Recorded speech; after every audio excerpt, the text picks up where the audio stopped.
So I got into it and, performed for them a lot. And then I remember talking to my mom and she's like, why can't this be you? Like, you could do this. There's no way that you have to be stuck in a certain box because this is what everyone else is telling you to do.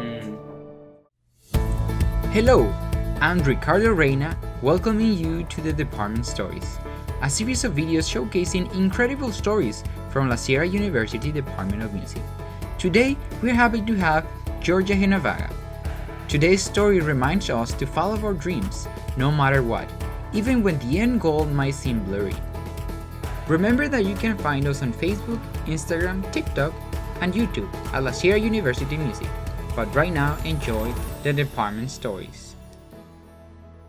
You're from here. Yeah. Well, tell us a little bit how you started on music. I know your family, your mom is a music teacher. Yeah. Right? But how did you start? When did you decided, music is just not a hobby, but it's what I want to do? Yeah, I mean, I've been in music ever since I can remember. Like, there's not an actual specific time where I decided I love music. I started like 3 years old. I actually just posted a video of me when I was 3 in my grandparents' church. They're Filipino, so it's just kind of a church that very, very accepting. Everyone can sing. If you're bad or you're good, they literally don't care. So there's a little video of me singing. And then, just from then on, Do you have that video? I do. I do. But from then on, I just started in music lessons, I think when I was 7. And then from when I was 7, I started to get into musical theater. Mm-hmm. I did a lot of community plays. The very first play that I remember, I was a little flower in Alice in Wonderland. Yeah, I don't remember exactly what it was, but no, it was fun. And then I got into high school and I did a lot of musicals still. Mm-hmm. My mom was, like you said, she started to be the music teacher when I was, I think, a sophomore. Mm-hmm. So she conducted choirs and then she also started the musical theater program there. Okay. Yeah.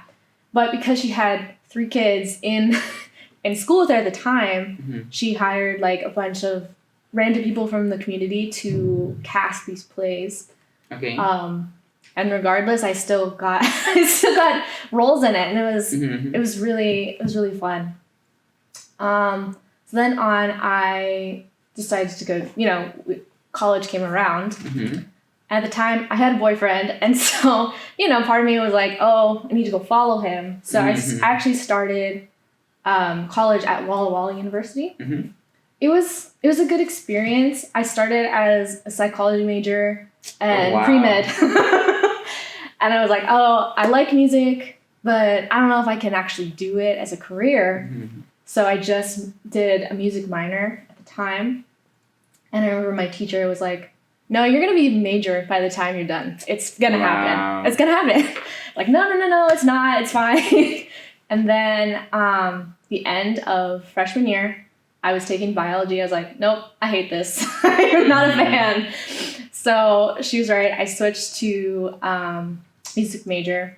Mm-hmm. And I really liked the school, but I just felt like academically and for music specifically, I could do more.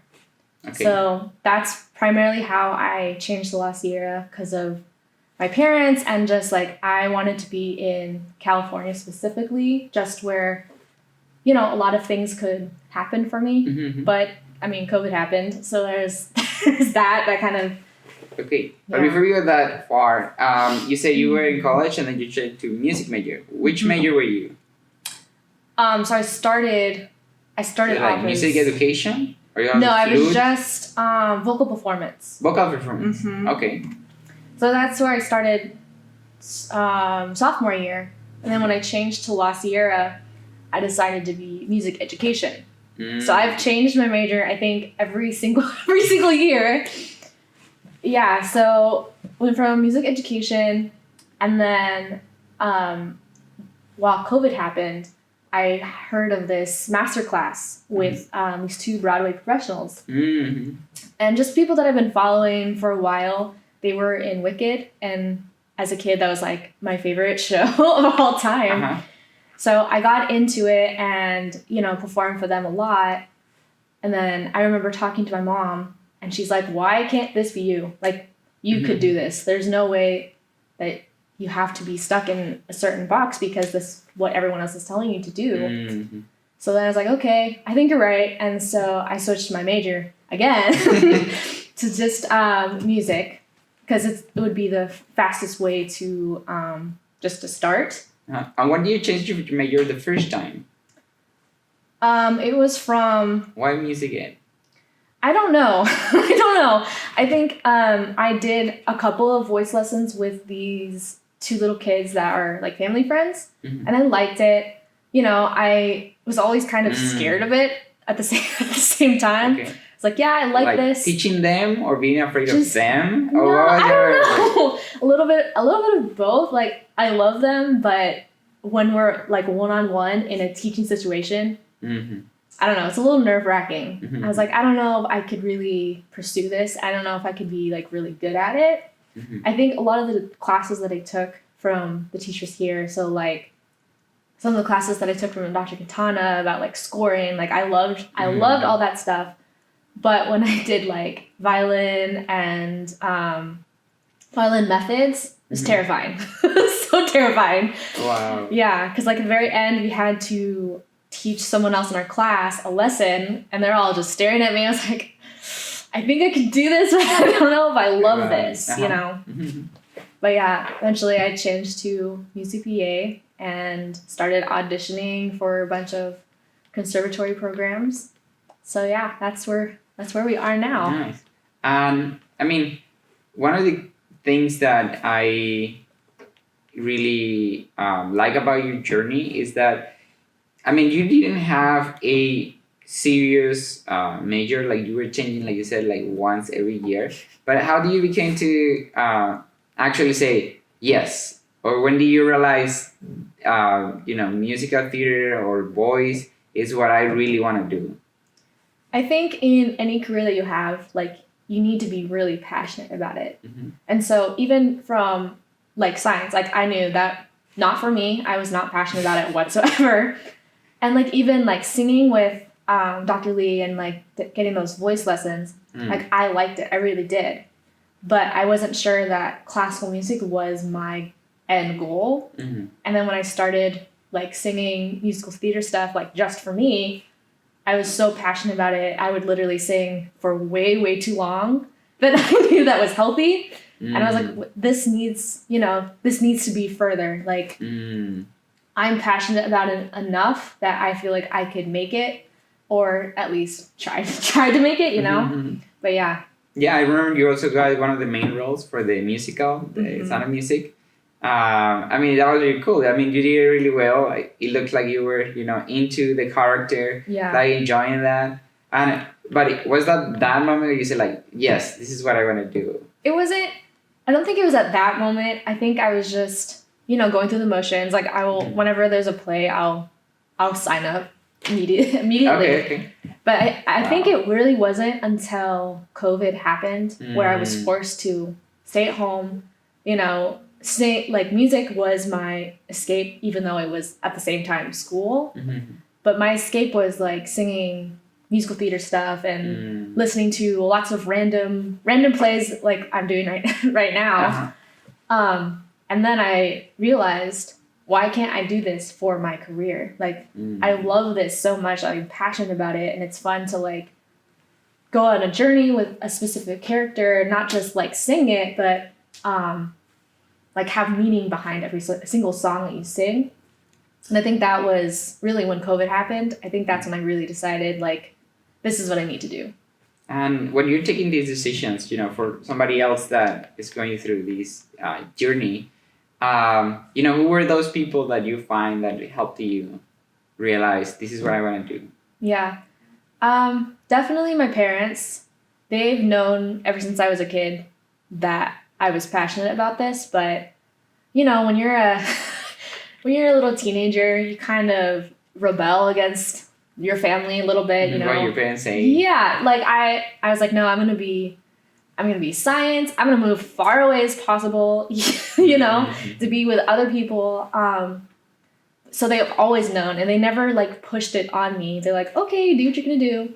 And then finally, when I was like, you know, I think I want to do musical theater, they're like, finally, why haven't you done this earlier? Yeah, so they've been very supportive. Like my whole family's been very, very supportive. Great. Yeah. What about your teachers here?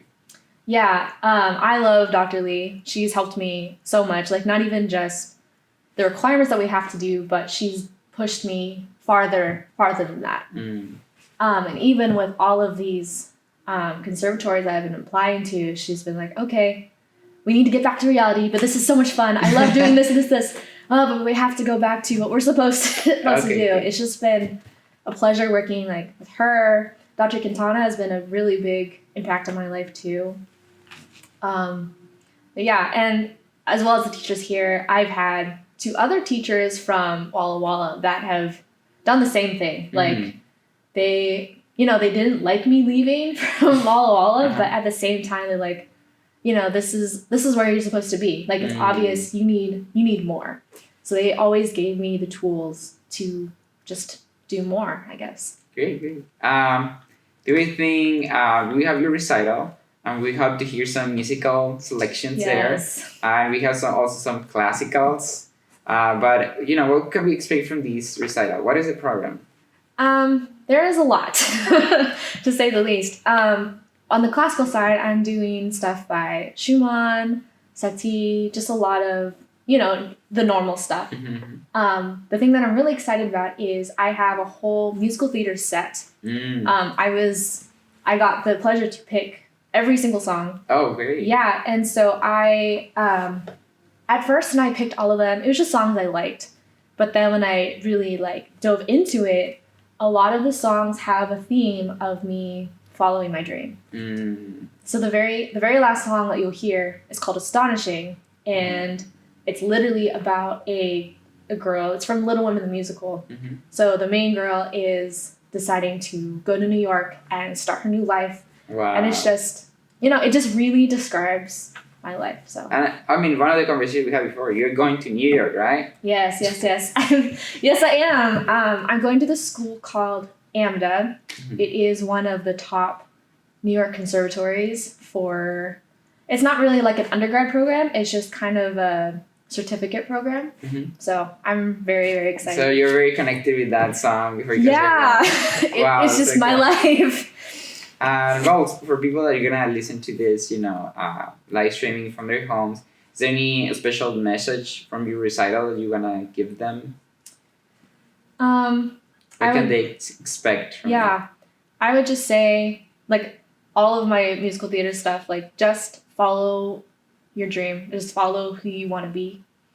That's the biggest lesson I've learned all through really my entire life. And I just never listened to it until now. So yeah, that's really sweet, because, you know, when you started, it's like, you know, what's my dream? And then you're ending now 4 years later, and then like, okay, you know, following your dreams, and finally you got to a place. So it's kind of like you have that good arc, you know? Yeah, it's definitely probably a musical. I could probably make a musical out of my life. Wow. Yeah, I'd love to hear it. And well, last thing that we can talk about is, you know, for people that want to come to La Sierra, what things can you tell them to like freshman students?